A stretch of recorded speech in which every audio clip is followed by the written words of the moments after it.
Todo ser encarnado neste plano passa por esse processo de ruptura que acabei de descrever. Ele faz parte dos desafios que precisamos enfrentar durante a encarnação. A partir dessa cisão com a nossa verdadeira identidade, uma falsa identidade é criada.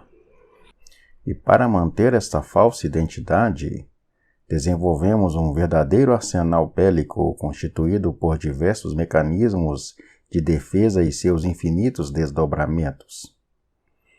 Os principais mecanismos que o ego utiliza para manter a falsa identidade são as matrizes do eu inferior.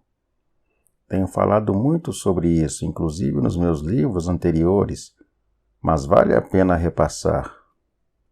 Gula representa todo tipo de voracidade ou compulsão, os vícios mais densos e concretos, ou mais fáceis de serem identificados e estudados.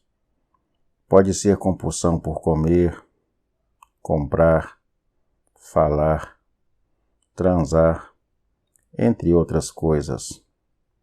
Na base dessa matriz está a crença de que, ao consumir ou engolir determinado elemento, você sacia a carência e o vazio existencial. A compulsão nasce da carência. Ela surge do rompimento com a essência através da repressão. A pessoa gulosa tenta suprir o buraco gerado pela cisão com a comida ou com qualquer outro elemento que possa substituir a falta de amor. Essa carência gera uma voracidade que, quando não é preenchida, se transforma em ansiedade. Preguiça. A paralisação diante daquilo que precisa ser feito por causa de sentimentos suprimidos e congelados no sistema. A preguiça pode se manifestar de forma passiva ou ativa. Quando ela se manifesta de forma passiva, a pessoa não consegue fazer o que tem para fazer e às vezes fica até sem conseguir sair da cama, o que gera um desequilíbrio na química do cérebro que se desdobra em depressão. E quando se manifesta de forma ativa, a pessoa faz muitas coisas. Às vezes se torna workaholic, menos aquilo que realmente precisa ser feito. Avareza. Necessidade de acúmulo. A pessoa se protege por trás daquilo que acumula. Ela acredita que ao acumular que estará protegida. Alguns se escondem por trás do dinheiro, mas tem gente que se esconde através de coisas enferrujadas que acha na rua ou até acumulando lixo. Ela acumula e não consegue soltar nada, nem mesmo um prego velho. Inveja. O desejo de destruir o outro por acreditar que ele é superior. A pessoa invejosa não acredita ser capaz de chegar aonde o outro chegou, então precisa rebaixá-lo. E para fazer isso, faz uso da maledicência, que é falar mal do outro. A maledicência pode se manifestar de forma bastante intensa ou pode agir de maneiras muito sutis e difíceis de serem identificadas. Por exemplo, estando em um meio no qual a pessoa que você inveja é bastante considerada e admirada, você resolve soltar um veneno, falando mal dela como se estivesse fazendo um elogio. Ela é uma pessoa muito legal, pena que tem tal defeito. Existe também outro aspecto da inveja que é de difícil compreensão, a autoinveja. Esse é um aspecto que está conectado ao orgulho e à luxúria. Quando a autoinveja está atuando, a pessoa começa a sabotar a si mesma. Nesse caso, a situação é mais complexa, porque trata-se de um aspecto extremamente difícil de identificar. Ira. Uma extrema reatividade diante das situações. A pessoa que manifesta essa matriz acredita que se falar mais alto que o outro estará protegida. Ela grita e intimida o outro para sentir-se mais forte. Transmite a ideia de que é muito corajosa, mas na verdade está morrendo de medo. Orgulho. O orgulho usa a superioridade para sentir-se protegido. A partir do orgulho, as matrizes começam a ficar mais sofisticadas, pois atuam de maneira cada vez mais sutil. Apesar de todas as matrizes terem sua complexidade, as anteriores são relativamente mais fáceis de lidar, com exceção da autoinveja. O orgulho é complexo, porque pode se manifestar de muitas maneiras diferentes. Alguns exemplos são vaidade, soberba, timidez, complexo de inferioridade ou superioridade, vitimismo e falsa humildade. Luxúria. Necessidade de obter poder através da energia sexual. A luxúria não está sempre ligada ao sexo em si, mas ao uso da sedução, que pode ocorrer de diversas formas. Muitas vezes a necessidade de agradar o outro é uma forma de dominá-lo. Ela está intimamente conectada com a ira, pois a luxúria, quando não recebe o que quer, se transforma em ira. Medo. São muitas as crenças ligadas ao medo. O medo está na base da estrutura do eu inferior, dando sustentação à ilusão de que somos carentes, de que somos somente um corpo. O medo é a antítese do amor. Mentira. A mais sutil entre as matrizes, porque a mentira não é somente aquilo que você conta no dia a dia para se sair bem na foto, mas também o que dá sustentação a todas as outras matrizes. Em última instância, a maior mentira é aquela que você conta para si mesmo, a mentira sobre a sua real identidade.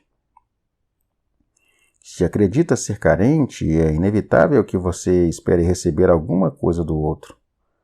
Inevitavelmente você cria expectativas. Isso é um grande problema porque, por mais maravilhoso que seja, você não tem garantias de que receberá o que quer. Por mais que seja hábil para convencer o outro e dar aquilo que você acha que precisa receber, você não tem garantia de que ele vai corresponder à sua expectativa. Embora tudo que você procura fora de si mesmo esteja em seu interior, você não consegue enxergar essa realidade. O ser que te habita é completo, ele não é carente de nada. Mas a sua percepção encontra-se limitada por condicionamentos e crenças, então não consegue perceber essa realidade. E por causa disso, você se torna um mendigo que, para receber uma migalha de atenção, vende a alma. Finge ser algo que não é. Usa máscaras para agradar e receber um pequeno olhar, um pequeno carinho. Dessa forma, desperdiça a vida tentando forçar o outro a amar você. Esse é um estado de aprisionamento, de dependência profunda que gera raiva. E essa raiva se volta contra você mesmo. Você sente raiva porque, de certa forma, sabe que está vendendo a si próprio, está se prostituindo. Certa vez alguém estava julgando a prostituição e eu refleti. Quem neste mundo não paga por sexo? Pelo menos as prostitutas deixam o preço bem claro. Perdoe minha franqueza, mas eu preciso ser honesto. O meu trabalho é eliminar a mentira e alimentar a verdade. Pense, quem que não paga para receber atenção? Quem não paga para receber carinho? Estando envolvido pela ideia da carência, você paga com a sua espontaneidade e com a sua liberdade.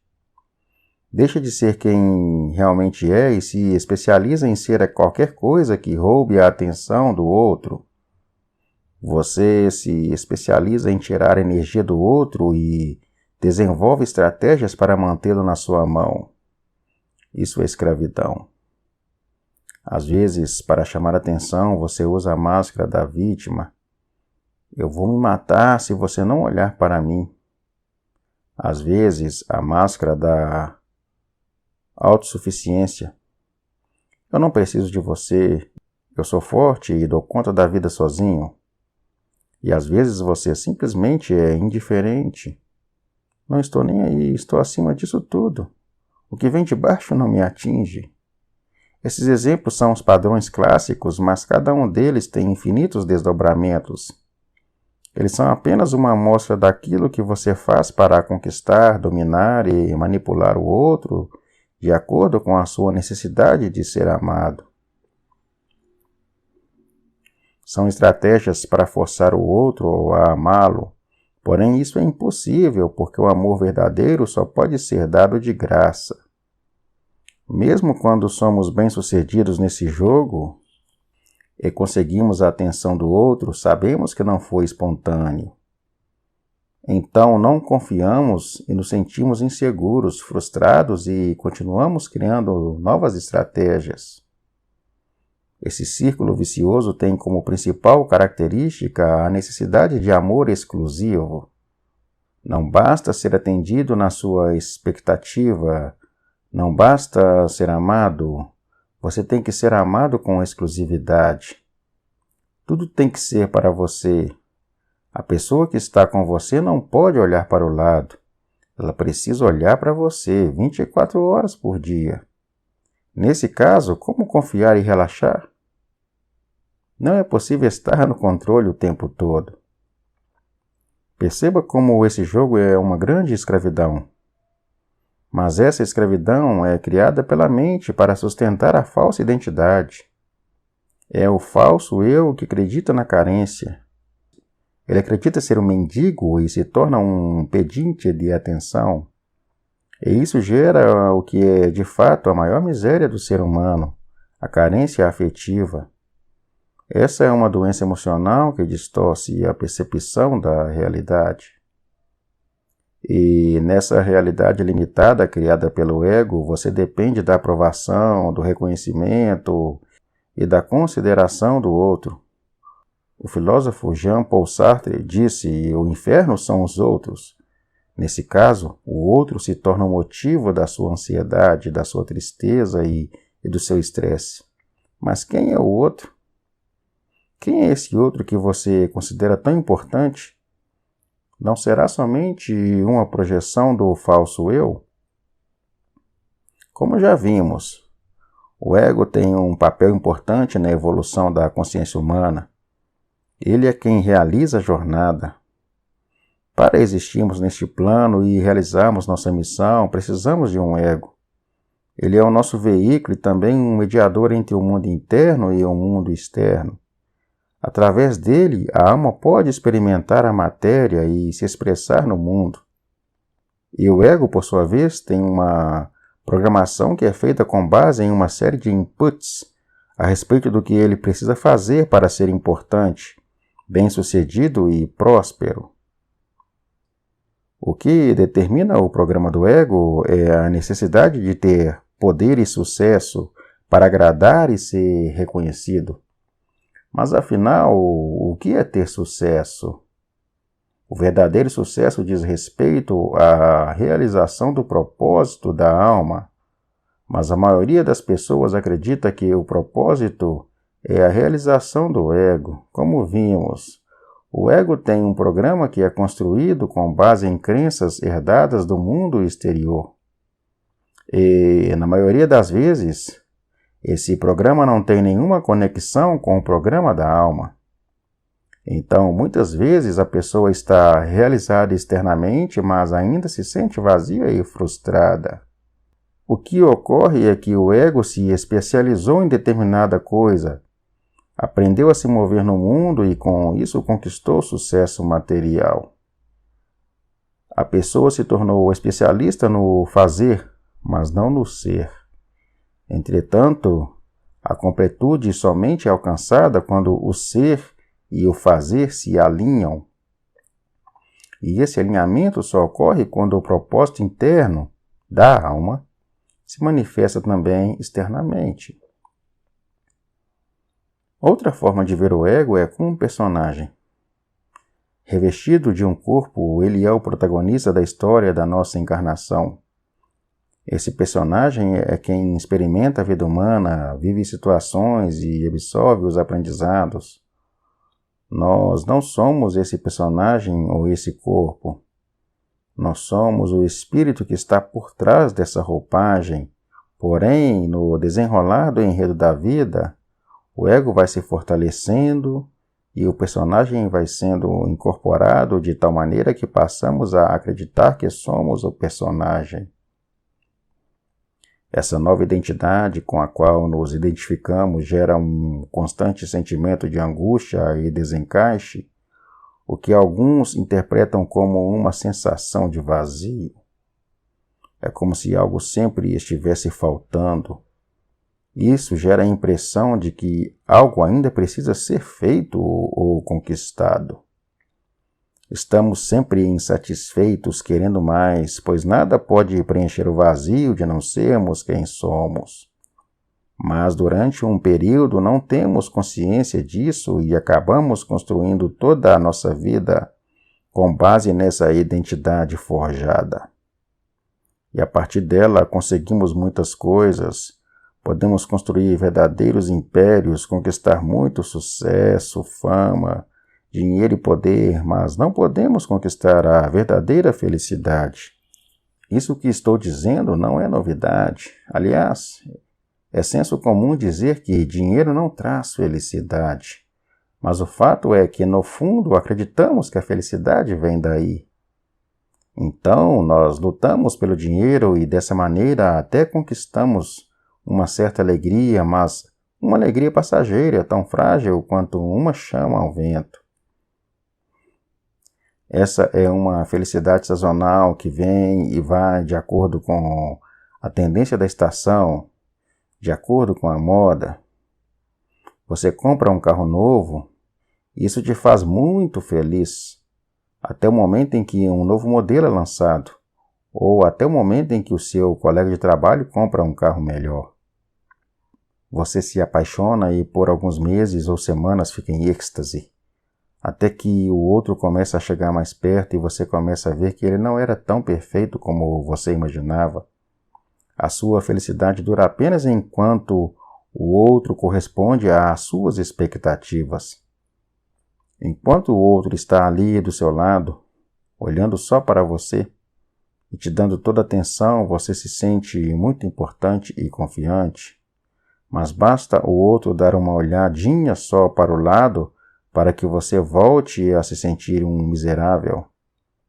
Se a sua felicidade depende do outro, se tudo que você conquista é para ser importante para o outro, isso não é felicidade, é dependência. A verdadeira felicidade só pode nascer daquilo que é real, do que permanece, e aquilo que é real nasce da plenitude interior. É quando podemos nos sentir completos por sermos o que somos, e isso só é possível quando podemos manifestar o propósito da nossa alma. Esse é o verdadeiro sucesso. É um sentimento de satisfação, de preenchimento, de estar no lugar certo.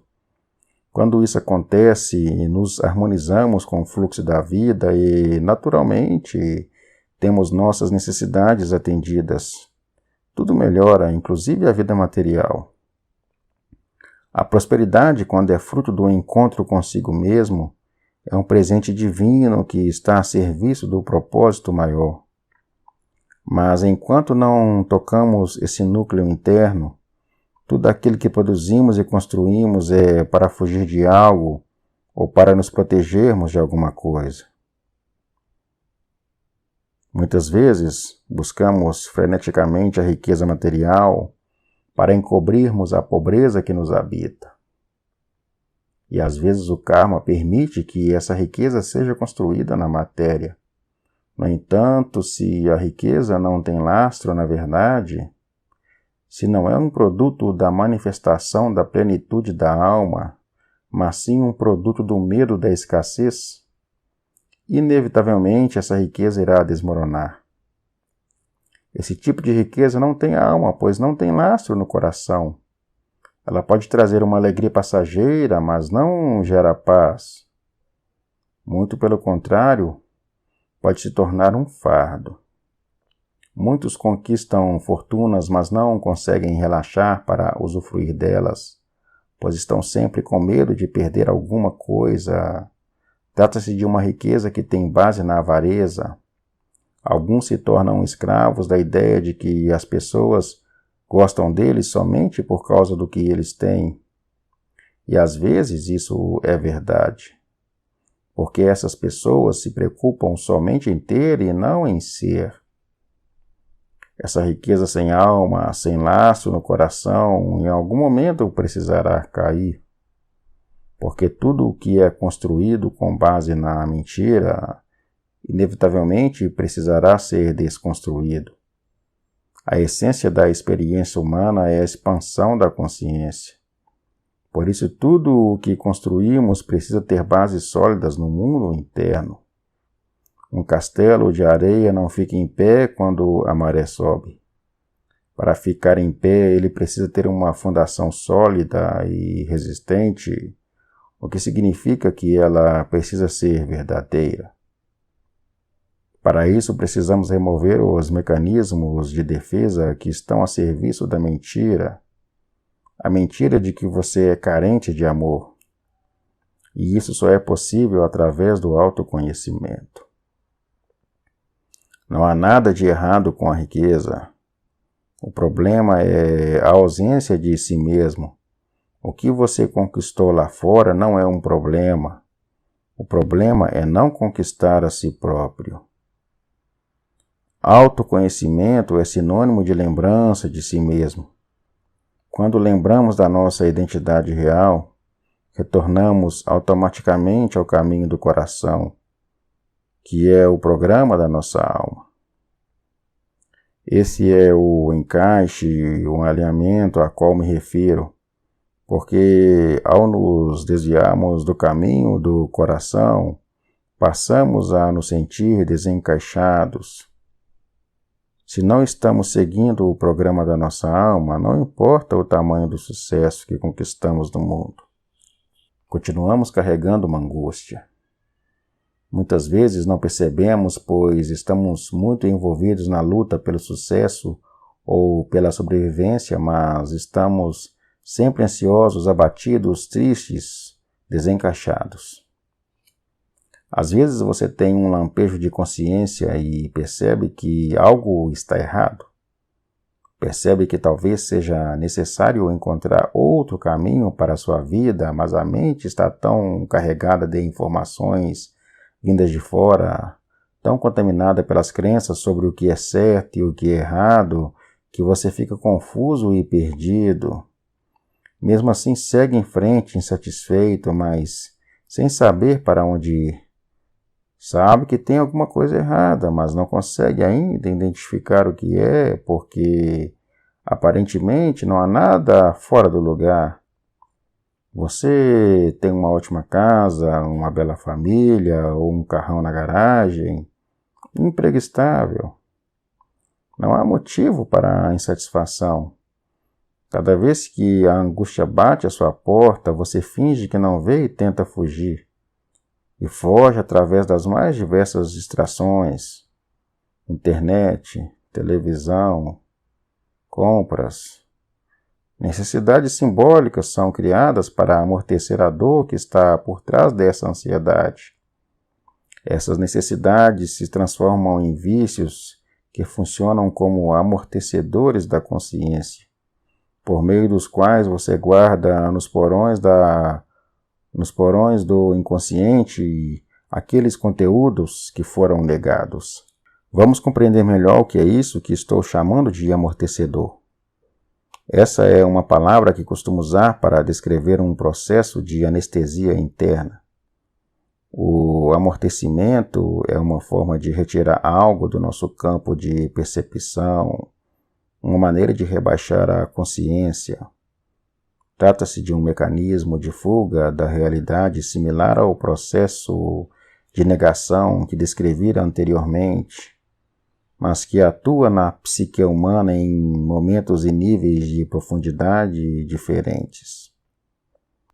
A negação é quando somos levados a romper com a nossa naturalidade, é uma forma de anestesiar a dor gerada pela ruptura com nossa essência. A energia que utilizamos para anestesiar essa dor original é a nossa energia vital, o próprio substrato do prazer. Nós utilizamos a própria energia do prazer para amenizar o nosso sofrimento. E dessa maneira ocorre uma ligação entre o prazer e o sofrimento. Em outras palavras, passamos a sentir prazer em sofrer. E essa é uma das razões pelas quais o sofrimento se perpetua nesse planeta. No amortecimento, a energia é retirada do prazer que determinado objeto ou situação nos traz. O mecanismo é o mesmo, mas trata-se de um nível mais superficial, uma camada sobreposta. Os amortecedores servem para manter no inconsciente aqueles conteúdos que na infância foram ali guardados através da negação. Mas justamente por constituírem uma camada mais superficial, eles são mais facilmente identificáveis através da autoobservação. Os vícios são os amortecedores mais óbvios. Porém, qualquer coisa pode se tornar um amortecedor. Qualquer objeto, situação ou coisa que façamos pode ser utilizado dessa maneira. E isso vai depender da nossa atitude perante a vida. A cada situação temos a chance de escolher se vamos usar o que a vida está nos oferecendo como um amortecedor ou como um despertador da consciência. Sempre temos a escolha de cultivar o sofrimento ou de aproveitar a situação para crescer e nos libertarmos dele. Essa escolha depende da nossa maturidade e disposição para tomar as rédeas do nosso próprio destino. Existem diversas classes de amortecedores que têm a função de adormecer diferentes aspectos da consciência. Alguns são mais grosseiros e mais fáceis de identificar, como os vícios em cigarro e álcool, por exemplo. Outros são bem mais difíceis de serem identificados, pois normalmente se confundem com algo positivo, como o fazer compulsivo e o fazer sem presença. No mundo em que a corrida pelo sucesso e a competição tornaram-se comportamentos normais, o fazer compulsivo tornou-se uma virtude. Neste mundo, a pessoa que não tem esta compulsão é muitas vezes vista como preguiçosa.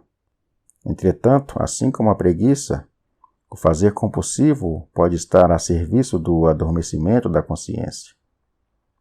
Enquanto a preguiça é uma paralisia, um congelamento interno, que tem a função de manter sentimentos negados, o fazer compulsivo é um excesso de movimento que serve para a mesma coisa. O fazer sem presença é outro aspecto do fazer compulsivo. Se você não colocar a alma naquilo que está realizando, essa ação se torna um passatempo. Não importa qual seja a sua atividade. Se não estiver total na ação, ela será apenas uma distração. Nesse sentido, até mesmo o autoconhecimento e a prática espiritual podem ser amortecedores. Aquilo que teria a função de despertar a consciência se torna uma forma de adormecê-la. Isso ocorre quando você repete um mantra e realiza determinados rituais espirituais de forma mecânica, ou quando desenvolve o vício psicanalítico de ficar analisando tudo.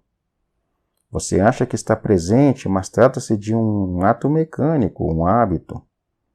Pensa estar lúcido, mas na verdade está cada vez mais longe da realidade. Você está fugindo desesperadamente dela. Está preso nos jogos da mente.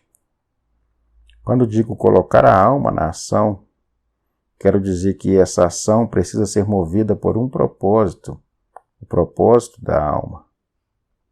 As pessoas estão fazendo muitas coisas no mundo, mas nenhuma dessas coisas tem conexão com o seu propósito.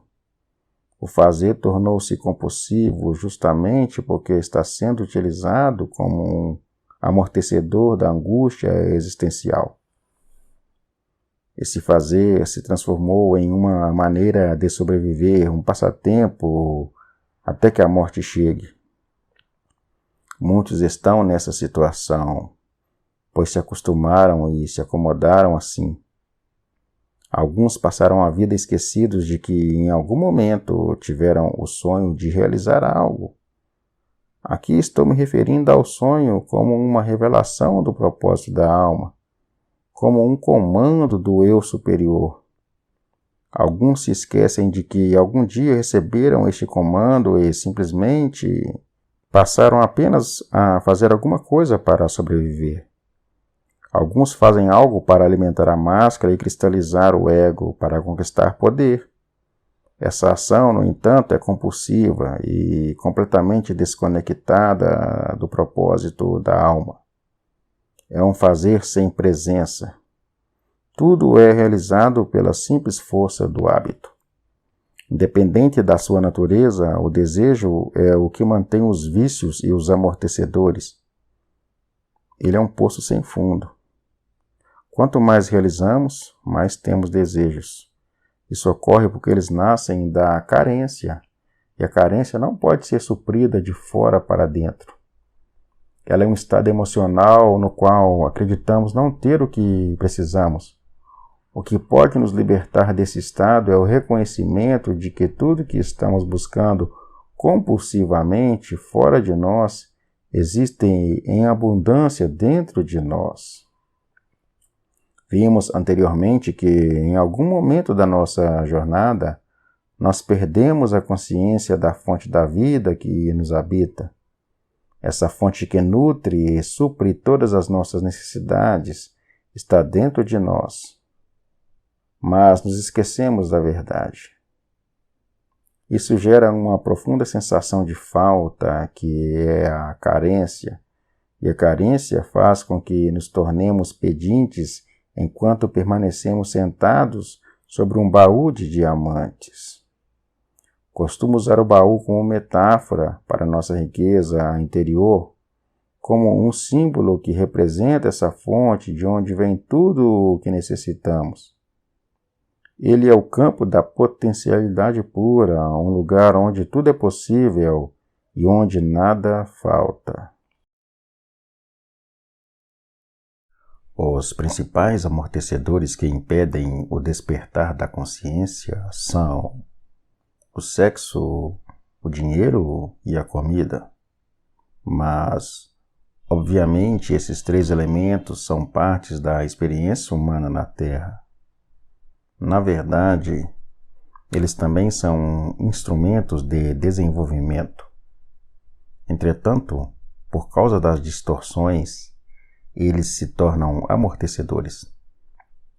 Uma distorção ocorre quando o eu interior se apropria de algo, quando o medo e o ódio se apoderam de um instrumento legítimo de desenvolvimento. Este se torna nocivo. A comida, o sexo e o poder são forças que foram desvirtuadas e passaram a ser usadas para abrandar as dores e as angústias latentes do ser humano. Por isso costumo chamá-los de amortecedores clássicos. Esses três amortecedores têm um enorme poder de adormecer a consciência. Comida. Nossa vida social gira em torno dela. Nossa rotina diária é programada de acordo com as nossas refeições. Comer é uma das principais formas de lazer das pessoas e uma das poucas fontes de prazer para muita gente. O interessante é ver que, enquanto muitos passam fome, alguns estão sofrendo por não conseguirem comer menos. Alguns vivem em função da falta, outros em função da fartura de alimento. Poucos compreendem o poder que a comida exerce em nossas vidas, não somente pelas razões que acabei de mencionar, mas também por ela ser o nosso combustível. Nosso corpo é composto pelos alimentos e se move a partir da energia que eles proporcionam. O que comemos transforma-se no nosso corpo e, nesse sentido, nós literalmente somos o que comemos. Apesar de a ciência há pouco tempo ter conseguido medir a influência do que ingerimos, até mesmo no que diz respeito às mutações genéticas, essa dimensão da vida humana ainda é um mistério para nós. Sexo.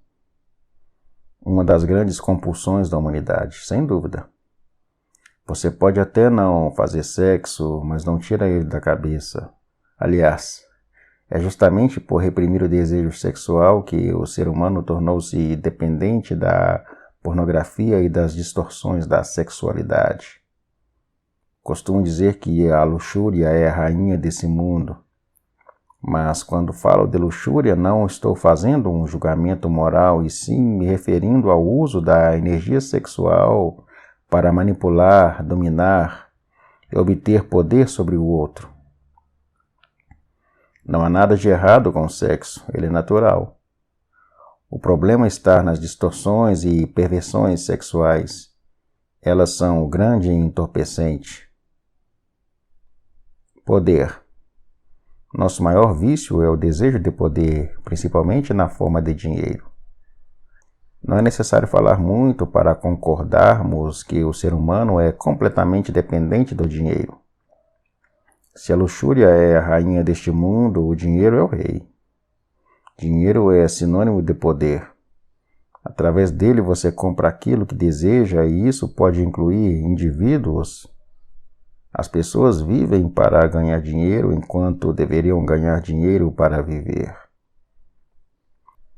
Elas têm muito para gastar, mas não têm tempo para isso. O dinheiro tornou-se o meio e o fim.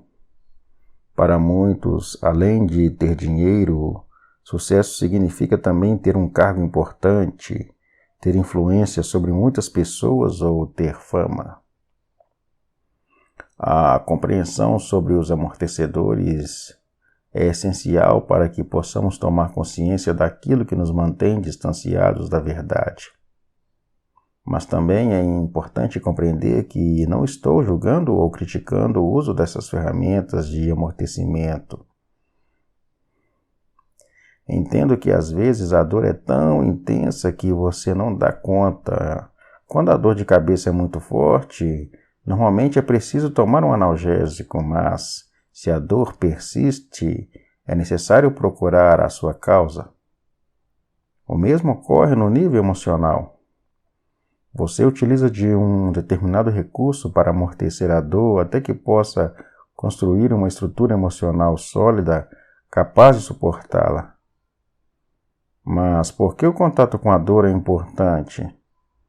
Porque nesse núcleo de dor estará a causa da doença e, portanto, a cura. O problema é quando você se torna viciado no analgésico e não quer mais deixar de usá-lo. Assim, você fecha o acesso ao núcleo da dor e inibe a possibilidade de cura. Estando sob o efeito de anestésicos, a impressão é a de que tudo está bem, de que tudo está normal. Você não está sentindo a dor e por isso acredita estar saudável, mas na verdade está ficando cada vez mais doente. O vício, não importa qual seja, é um amortecedor que estará a serviço da proteção de apegos. Não importa qual seja o seu vício. Ao se tornar um viciado, você está se protegendo e ao mesmo tempo fugindo de alguma coisa. No mais profundo, está fugindo de si mesmo. Por alguma razão existe um medo de olhar para dentro de si e enxergar a realidade. Talvez você tenha vergonha de alguma coisa. Talvez sinta medo de ver que toda a sua vida foi construída a partir de uma fantasia, uma ficção. O fato é que, em algum momento, para poder lidar com a dor, Você criou uma história e passou a viver nela. Essa foi a forma que você encontrou para aliviar a dor por ter sido reprimido, humilhado, esquecido, abandonado, rejeitado. Então você se tornou o personagem principal dessa história e passou a acreditar que é esse personagem. Com o passar do tempo, foi se apegando aos elementos da narrativa criada. Boa parte das histórias tem no mínimo 3 personagens: um herói, um vilão e uma vítima. E dependendo da fase da sua vida, você transita entre esses diferentes papéis. Alguns passam a vida inteira em um único papel, porque nesse caso, o amortecedor está sendo eficiente. Entretanto, na maioria dos casos, o amortecedor vai perdendo a força e você precisa mudar de personagem. Há sempre uma necessidade de mudança, mas estando apegado ao papel, você se sente constantemente ameaçado. Está sempre com medo. O medo é proporcional à dimensão do seu apego. Quando a vida o convida a fazer uma mudança, ela é vista como um perigo. Mas qual é o perigo? O maior perigo é descobrir que a história que você sempre acreditou ser a sua vida é apenas uma invenção da mente. Os amortecedores são utilizados para anestesiar e ao mesmo tempo para remover o medo. Mas você tem medo de perder as suas conquistas justamente porque elas são os seus anestésicos. As suas feridas ainda estão abertas, uma vez que, não tendo condições de lidar com elas, você precisou negá-las. Você não percebe esse processo interno por causa da anestesia, mas as dores do passado estão lá influenciando a sua vida atual. Sem ter consciência disso, sua vida é impulsionada pelo passado e suas escolhas atuais são influenciadas por ele. Certa vez uma pessoa me perguntou: ok, eu estou mesmo viciado. Estou viciado em sexo, em álcool, em pornografia. Mas se está tudo bem na minha vida, por que tenho que mudar alguma coisa? Por que eu tenho de ir atrás da dor? Por que não posso continuar assim? Um dos sintomas mais comuns do profundo amortecimento no qual o ser humano se encontra é a normose, uma doença psíquica cuja principal característica é um estado quase hipnótico ao qual a pessoa acredita que tudo está absolutamente normal. A corrupção é normal. A violência é normal. Contar uma mentirinha é normal. A traição é normal. A competição, o fingimento, a trapaça, o engarrafamento, tudo é normal. Os seus relacionamentos são fúteis e não duram mais do que algumas semanas, mas isso é normal. Você passa mais tempo na internet procurando fotos de mulheres do que com a sua própria companheira, mas isso é normal. Você não consegue ficar alegre em uma festa sem beber álcool, mas isso é normal. O planeta está sendo destruído, os animais estão sendo mortos, o lixo que produzimos está sendo enviado para o espaço, nossos alimentos estão contaminados, mas tudo bem na sua vida porque tudo é normal. Então a resposta é sim, você pode continuar vivendo dessa maneira. Durante algum tempo você pode escolher viver anestesiado, pelo menos até o momento em que o karma bater à porta, ou seja, até que o efeito das suas ações comece a aparecer na sua vida. E esse efeito pode surgir de diversas maneiras, na forma de uma perda, uma doença, uma frustração, um acidente ou até mesmo como uma paixão. Vida é movimento e tudo está em constante transformação. Chega um momento em que a vida traz um desafio que faz com que você queira se mover. Durante algum tempo é provável que você consiga levar a vida com certo nível de amortecimento. Aliás, alguns permanecem assim por toda a existência. Até que algum acontecimento importante o surpreende e você se assusta. começa a se sentir desconfortável, passa a sentir uma angústia, uma inquietude sem explicação. Então surgem os questionamentos em torno do sentido da vida. Você percebe que não é feliz apesar de tudo estar normal, de tudo estar bem, entre aspas. E quanto mais envelhece, mais triste fica porque toma consciência de que conquistou muitas coisas, mas ainda não conquistou a si mesmo. Quando essa inquietação bate à sua porta, vem a pergunta: o que eu fiz com a minha vida? Eu construí casas, comprei coisas, adquiri cultura, mas ainda não sei quem sou. Não sei por que estou aqui.